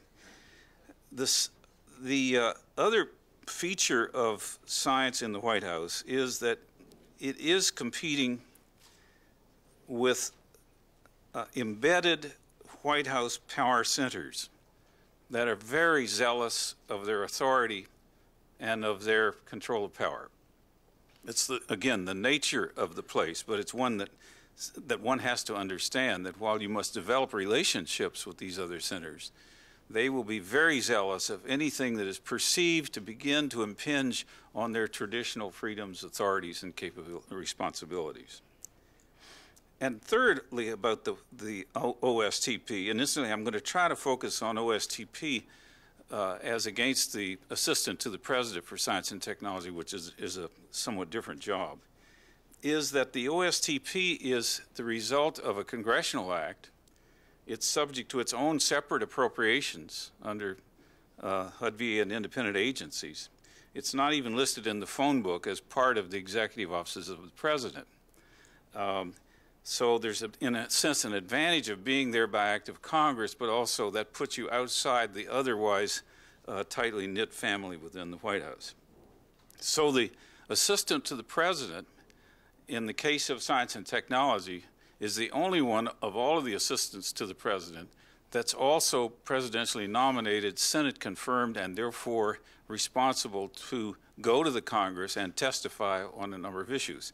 It gets a little tricky sometimes because you have to wear two very different hats in those two different commissions. The effectiveness, as I saw it, and I think as you've heard about it this morning, the effectiveness of OSTP is it is dependent on the perceived relevance to the President's priorities and interests and to the perceived value to the other offices in the White House. To what degree does OSTP enable these other offices to achieve their goals? In turn, this kind of perception depends very much, as Allan Bromley and others have said, on the personal relationship between that person and the president, the vice president, and other key people in the White House group. That kind of personal relationship is absolutely vital if you hope to get things done. Well, in the case of Clinton and Gore, both are intellectual policy wonks. Gore had his epiphany up here at Harvard when he took a course under Roger Revelle, and it resulted in a fairly clear platform early on in the administration, which I sort of would describe as, first of all, economic growth, with obviously a lot of technical issues involved in that process. So economic growth not only depended on OSTP, but also on the Economic Council, on the Council of Economic Advisors, on the Domestic Policy Council, all these other parts of the White House. A second platform was deficit reduction. It began early with the first Clinton budget, and it went on from there, with the byline being, we're going to reduce the deficit, but we're going to do it very carefully and preserve those things that can help build the economy and do the rest. We're not simply going to cut government, but we're going to tighten the strings, and we're going to depend on productivity increases in order to make our gains more than simply budget increases.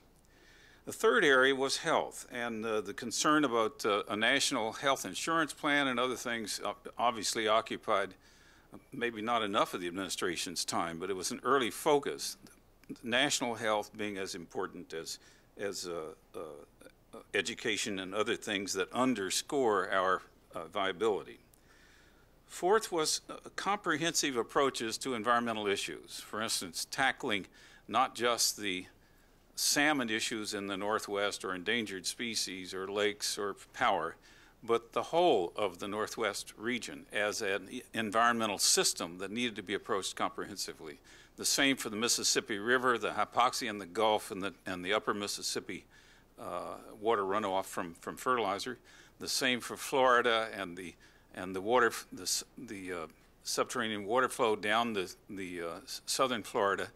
The sugar industries, all these things combining together to give a opportunity to approach holistically fairly major regions of the country.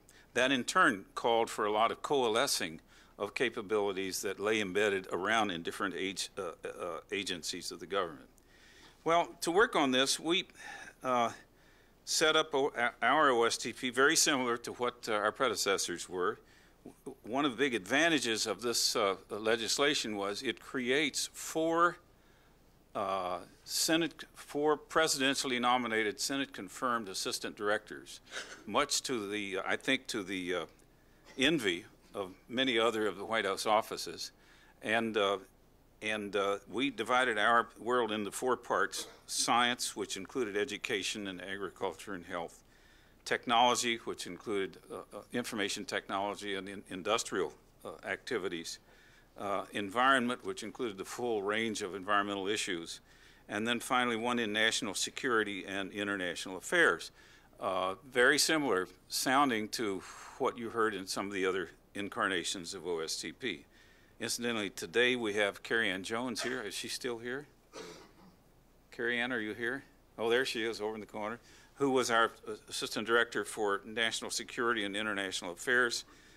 We have Duncan Moore, who was our a Technology Assistant Director. Ernie Moniz, is Ernie here? There he is. Ernie, I'm glad to see you again. Ernie Moniz, who was a key Assistant Director for our science and education work, and Cliff Gabriel is currently carrying on that capacity till the new administration finds someone to fill in.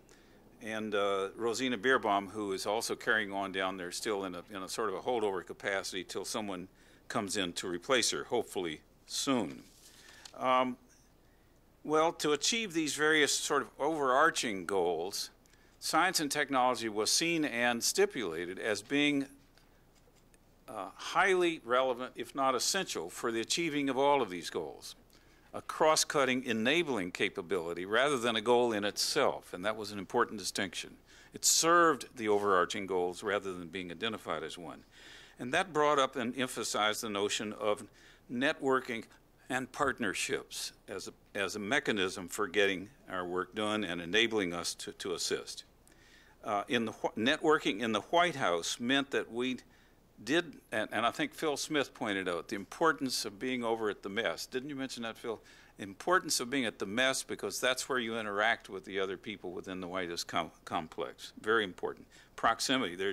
It's not only real estate, it's location, location, location for the White House as well. Joint appointments was an idea we had, and it worked out to a degree. I wish it had worked out better, but we devised a way to have a senior OSTP person jointly appointed to, for instance, the National Security Council. As I paid the salary bill, but that person, in this case, Carrie-Ann, was also appointed as a senior director in the NSC, and that gave a coupling that was very, very helpful. We also tried the same with less success in other of the White House offices, but we tried to use this mechanism of joint appointments as much as we could. We had joint policy actions. For example, in the first 2 months of the administration, we issued a paper on, let's see if I can find the title of it. It was essentially called Technology and America's Economic Growth. That was released by the President and Vice President out in San Jose in late winter, early spring of 1993, which spelled out the case for technology and its partner science as being the long-term enabling factor for our underlying our economic growth.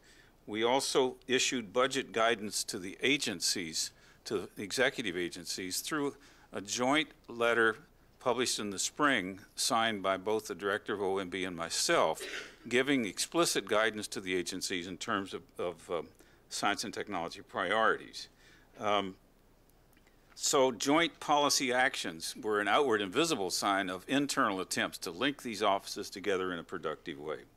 So that was one kind of partnership. Another partnership was across the executive branch. To do this, we built on the very important earlier work that Allan Bromley talked about of the fix-it activities and sort of raised it another notch in terms of its policy level within the White House. The President established the National Science and Technology Council, which had the added features. Not only was it chaired by the President and members were basically the heads of 23 agencies, but it also was able to issue presidential review directives and presidential decision directives, which enabled then the power of the President to, the force of the President to be put in coalescing these agencies together on common issues. The NSTC had a degree of convening capability, which was very important, and I think all of us would say that one important role of OSTP was to serve the President in bringing together executive agencies around matters of mutual concern. It's much easier to bring them over to the White House and have a sit-down, knock-down, drag-out session than to have them meet somewhere, some neutral place in town or in one of the agencies. It's a magical capability that is important to use. We used the NSTC as a means of developing a number of initiatives. For instance, simple things like the Department of Defense had a whole weather satellite system, and so too did NOAA. And after more than a little cajoling and more than a little time, we were able to get those systems converged into a single weather satellite system for the nation. I also remind you that sometime later, one distinguished member of Congress declared one day that he was going to get rid of NOAA and their weather satellites, because why do you need all these government weather satellites up there when you got the weather station on television? He learned better later on. We also resolved and had a presidential initiative on declassifying the global positioning satellite system in order to enable it to move into the commercial markets as well as serve in a dual capacity for national security.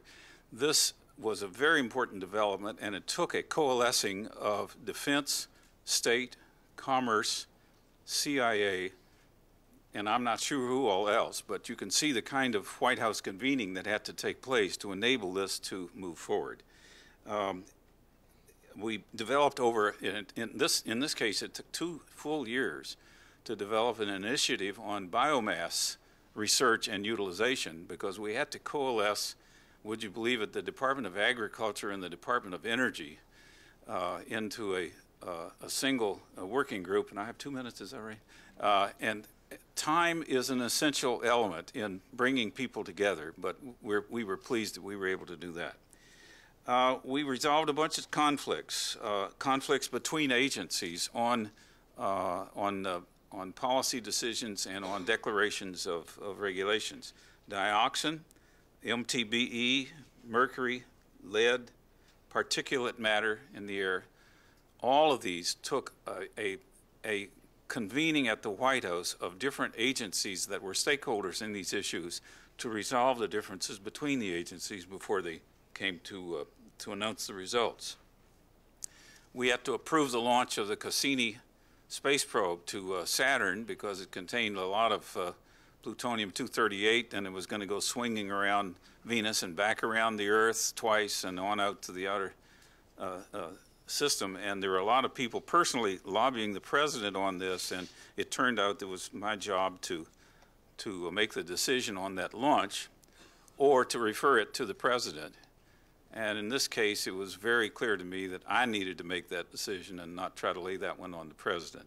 So there are some of these funny little side issues that pop up. So that the executive branch integration is one thing. Let me mention 2 others briefly. Government and private sector, bringing understanding mutual self-interest on the part of the public and on the part on the private sector to achieve goals that have mutual benefits for both those sectors. One of the largest was the Partnership for a New Generation of Vehicles. And Mary Good, where are you, Mary? Mary is a hero because she was at Commerce, and I was pleased to help recruit her to Commerce. Mary took on this task at Commerce, and it included 6 federal agencies, all 3 of the big 3 motors and others, into a single well-coordinated activity that still is extant and making good progress. I won't mention the others, but it's this notion that if you can be like the old-time barn-raising cooperation between people, where the whole can be greater than the sum of the parts, then things can work better than by command and control.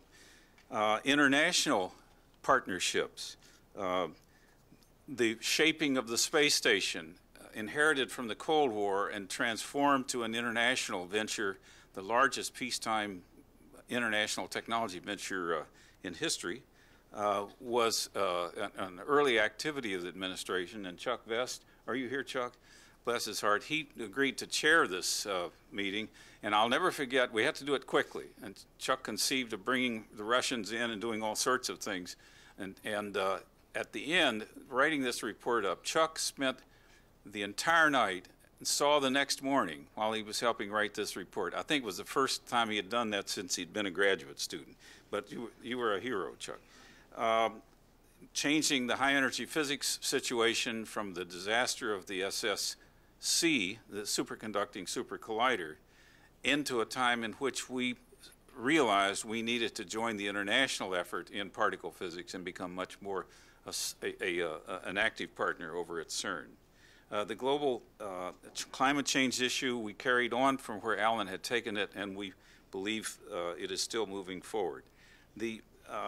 A lot of bilateral work, particularly on weapons control and nuclear weapons components and plutonium control with Russia, but other similar things with other countries. In this case, I worked very closely with the Vice President. And then finally, the committees of the OSTP were very important. The PCAST, as Allan pointed out, can play a key role if it has direct access to the President. We did this with respect to energy research and development, to international energy issues, to biocomplexity, to plutonium control and nuclear weapons, where it only 10 days went by between the time we briefed the President on that issue and when he met with Yeltsin and came to an agreement on plutonium disposition. The creation of the National Bioethics Advisory committee or commission by the president, which was chaired by Harold Shapiro, another one of our heroes, that it took us a long time to put it in place because Congress had failed to be able to create it in earlier years. And it tackled very effectively the issues of the use of human subjects in advanced biomedicine, and has its, I would say, its agenda cut out for it for about probably the next 50 years. So ultimately, then partnerships were a key word, but they began in the White House and they ended up in our international work. We were trying to link our citizen governors to sources of specialized knowledge in effective ways. And I won't try to judge the outcome. I'm reminded of a person who asked Mao Zedong once what he thought of the 18th century French Revolution. And he thought for a minute, and he said, "It's a little too early to tell." Thank you.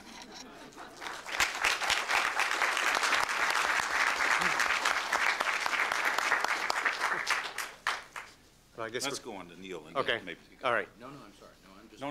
here to be ready when no, you go ahead, and then we'll find out what questions. Answer a question. One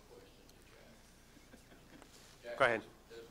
Dr. Gibbons, could you speak just a bit about your role of advising both ends of Pennsylvania Avenue, and the role of OTA and the role of as a science advisor to the president, the impact of both, and why did OTA go out? Let's limit the time. Have lunch. Yeah. The OTA was a pleasant job because we never tried to tell Congress what they ought to do. We tried to give them a good description of their options, and we were governed by a bipartisan bicameral board. So I didn't have to really give advice so much as information that was condensed and policy relevant. When I got to the White House, I lost a lot of friends because I had to start giving advice. It's like that essay the young man won in the 8th grade. He won the essay contest about one of the world's great men. And he said, "My essay is about Socrates. Socrates was a great man. He gave advice to other people. He was poisoned." Neal? Thank you very much, Duncan and Jack. It's always a mistake to follow Jack Gibbons. Here I am again. It's a terrific pleasure to be at MIT. MIT's connections with science, technology, and so many other things that are so important to the nation is just quite extraordinary. But it gives me a chance to mention explicitly the many advisors that I had the great pleasure to work with on PCAST, certainly Chuck Vest, but also Mario Molino, John Deutsch, Phil Sharp, and Ernie Moniz, of course, as you know, worked with us in the White House and before he moved over to energy, and was very important to that department and our ability to do some good things during some really difficult times with the Department of Energy. I should also say John Holdren served on PCAST, and he's from that sister institution up the road. It was very effective. Also apologize for my voice and any incoherence that you may get. Mr. Porter had mentioned allergies earlier, and I think a lot of us have gotten serious allergy attacks. We need to put more money into allergy research. It's a great honor for me to be here. So many distinguished predecessors, quite an extraordinary occasion. Many, if not all of you, I've called on in my years in Washington for good advice.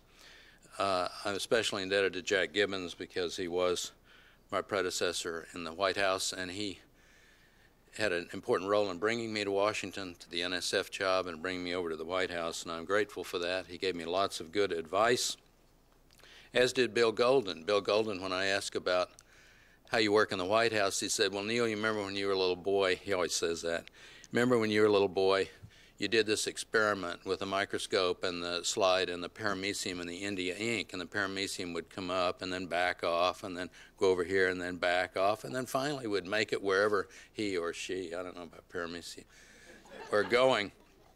And I followed that advice. I remembered that advice all the time, and I got some ink in my nose from time to time, but by and large, it is a pretty good advice, and it's consistent, I think, with all else that we've heard about how you work in the White House. Jack had a difficult task of selecting from a long list, and I will have the same problem, and I'm only going to mention a few areas. I'll talk a little bit about the budget, President Clinton's last budget, a little bit about the government-university partnership that we worked on, about space policy, if there's time, cloning, missile defense, and if anybody asks a question, I'll talk about the Clinton-Blair statement on the Human Genome Project that had an impact, a negative one, on the biotechnology market.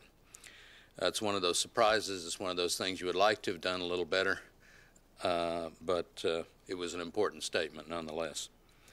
First of all, the budget. As Jack has said, President Clinton and Vice President Gore certainly understood all along the importance of science and technology, and were champions of it. I didn't have the opportunity to work as closely with Vice President Gore because he was busy off doing other things. On the other hand, that allowed the President, I think, to spend more time thinking about science and technology, which he had generally wanted the Vice President to work closely on, and of course the Vice President loved science and technology, so that worked really well.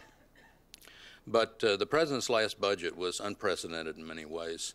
It enabled us to get some focus on the balance issue by identifying the 21st Century Research Fund, which is essentially all the fundamental half of the overall federal R&D budget, so that we could make the point that while your increase that's already been made here very eloquently by Congressman Porter, that while you are growing the NIH budget, roughly tracking GDP over time, which makes sense to me. It seems like the right trajectory for me.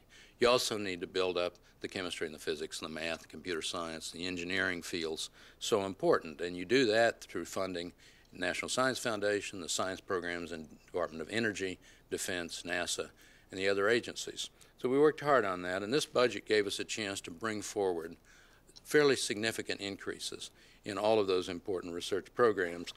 Congress was quite receptive to that, and I think it's very impressive, gave bipartisan support generally to this budget, and we did very well. The reason that Congress supported the President is because many members of Congress understand how important science and technology are, even if they're not on the radar screen every day, even if they aren't the things that members get elected or get sent home about. Still, it's very important, and many members of Congress, all members of Congress, I think, want to do good things for the country. So there is that bipartisan spirit. But also, a lot of people worked very hard to put this budget together. Many in the White House, many in Washington, many out here. So we've got people in the audience that worked enormously hard to get the attention of members of Congress to explain this issue of balance and the importance of the increased investment in science technology. And we're very grateful for that kind of effort. Within that budget, there were a few important initiatives that I would highlight. Certainly a continuation of the new technology R&D investments to find better ways, more efficient and cleaner ways of producing energy. Those programs started during my predecessor's time. Also, the Information Technology Initiative that had been started by the President a couple of years earlier upon the recommendation of his Advisory Committee on Information Technology, PTAC, to increase the investment in long-term fundamental research in computer science and communication. And we continued that initiative. And then a brand new initiative in this FY01 budget was that in nanotechnology. And Chuck Vest really helped us on PCAST by chairing the panel, PCAST panel, that looked at the program we were putting together involving many agencies on increasing the investment in nanoscale science and engineering, and then recommending to the President what to do. And PCAST's role here was extremely important. The President was delighted with the Nanotechnology Initiative. I'd had the chance to brief him on it on more than one occasion. And I remember in a budget meeting, nobody else in the White House, or very few other people in the White House were familiar with nanotechnology. And I remember a budget meeting in the Roosevelt Room. We were going through the list of initiatives. You know, it's page after page of things people want to do. More police on the streets, more teachers in the classrooms. Very, very important initiatives, but there's a certain competition there. So when we got to nanotechnology, a lot of people at the table didn't know what it was, and they turned to me thinking this has to be Neal's fault. He's the only nerd at the table, so he's got to know something about this. And I said, Mr. President, I think you know what this initiative is all about. And the President said, let's see. Nanotechnology is this tiny little initiative. A lot of people at the table did not get the joke, but I said, that's right, Mr. President, but we'll require some substantial money. And so it did. Many agencies play important roles, National Science Foundation, NASA, DOE, NIH. It's a highly multidisciplinary and extremely important initiative. I'd be excited to talk several hours about it, but I will not at this point. But it did go in the budget for a 60% increase in the federal investment in nanoscale science and engineering when you put all this package together. The President requested more, but 56% is not bad. So I'm hopeful that the initiative will get positive consideration by the Congress this next time around. Another area, I should say something we didn't do so well on, another really important area is critical infrastructure protection, R&D. I think Ed David commented on this. It includes cyber issues, but it includes the whole infrastructure, banking, I mean the health sector, everything that's increasingly dependent on information infrastructure. So PCAST, John Deutsch was instrumental here. PCAST had a look at this and said, what we really need is a non-government organization that can stay abreast of fast-changing technologies, work closely with industry, very closely with industry, and identify those areas that need researched and figure out how to get the information out to the private sector. We put together what I thought was a terrific proposal, but for various reasons the Congress did not smile on it this time around. It's an issue that's not going to go away, and I'm very hopeful that Congress will do something about it in this session. The university-government partnership is extremely important for all the reasons that we all know. Chuck Vest and some of his PCAST colleagues drew our attention to the fact that some of these stresses that have been talked about over the years, including Academy reports, have to do with awkwardness in working with the awkwardness on the part of the universities in working with the federal government to support R&D. We have some rules that are not so easy to follow. We even have some rules that are frankly dumb. And so couldn't we have a look at those and try to straighten the situation out? And so we did. We worked closely with OMB on the matter, and we ended up with, first of all, a set of principles that we hope in future will guide this partnership, and at least by looking at those principles, you'll know when you're getting ready to do something dumb or not. Then, in the case of specifics, A21 had some of these problems in it, and we were able to identify those, and OMB indicated changes that should be made, and those changes are being made. Such issues as how you handle voluntary uncommitted cost sharing, which was sort of one of the dumb things that came out of the past. The workforce has been mentioned, and I think the imperative of doing something about the future science technology workforce, which I think we'll hear from Rita about, is, I mean, that in my view is the biggest challenge of all the different challenges that I talk about when I talk about barriers to progress in science and technology or challenges we need to deal with. This workforce challenge is something that we really don't, I think, we don't know how to get hold of.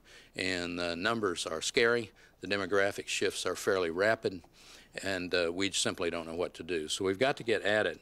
I think one way to think about it is that young people, I mean, boys and girls all over the country, in virtually every community, represent some of the brightest talent, potentially brightest talent available.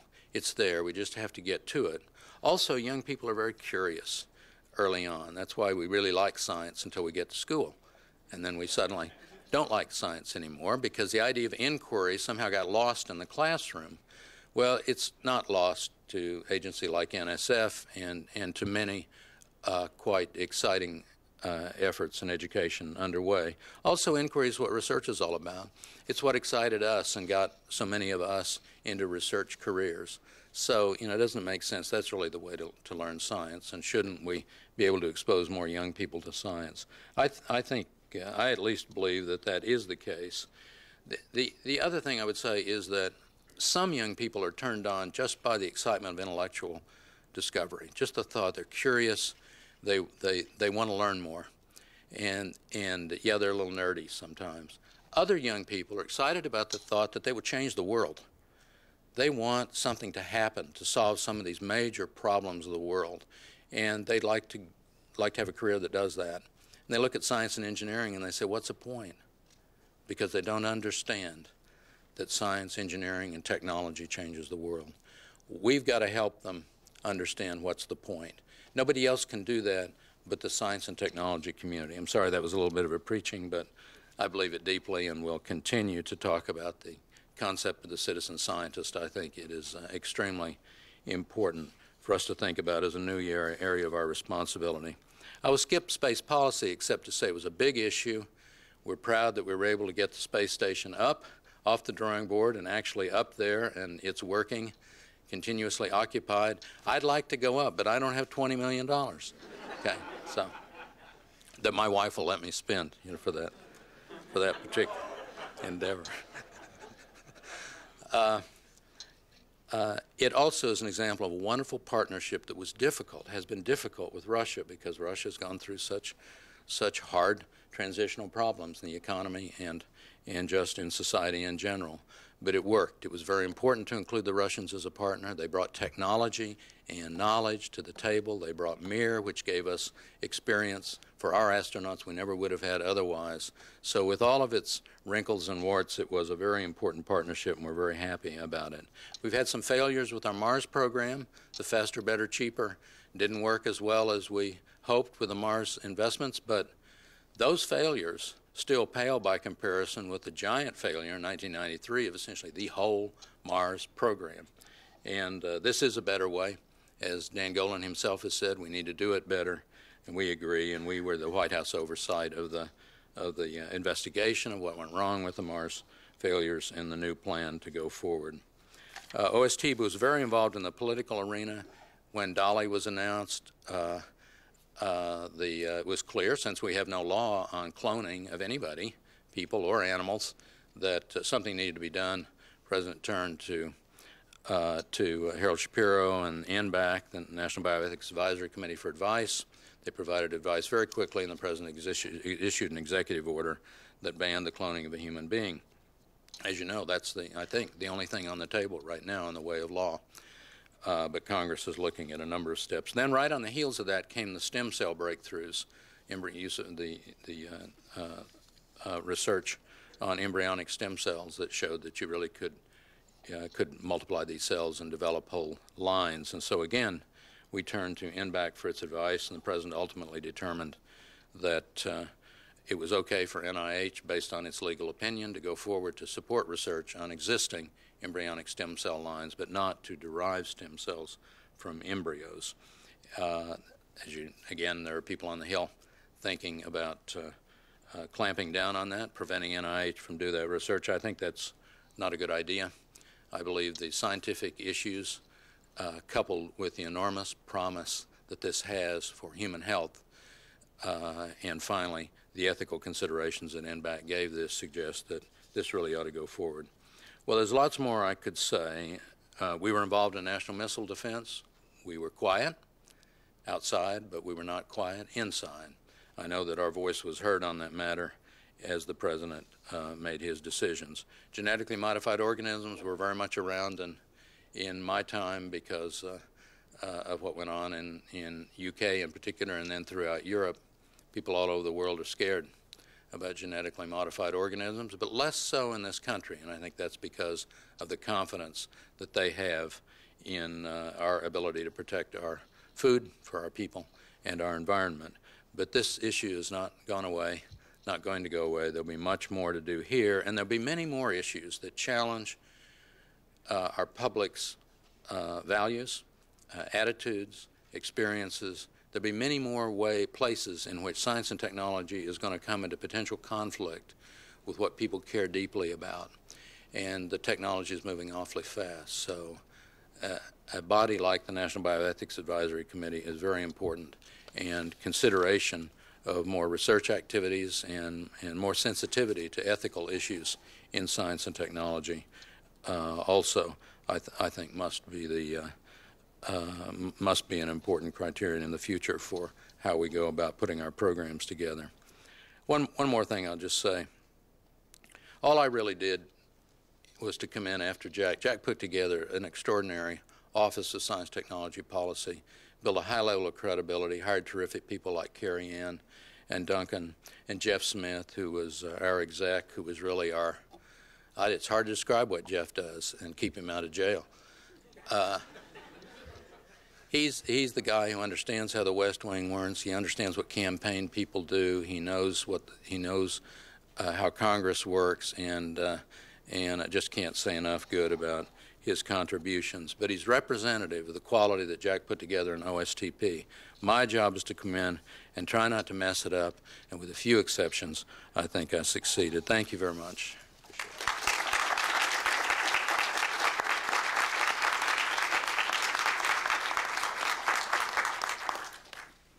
I don't know if you're going to get your question or not, but there you go.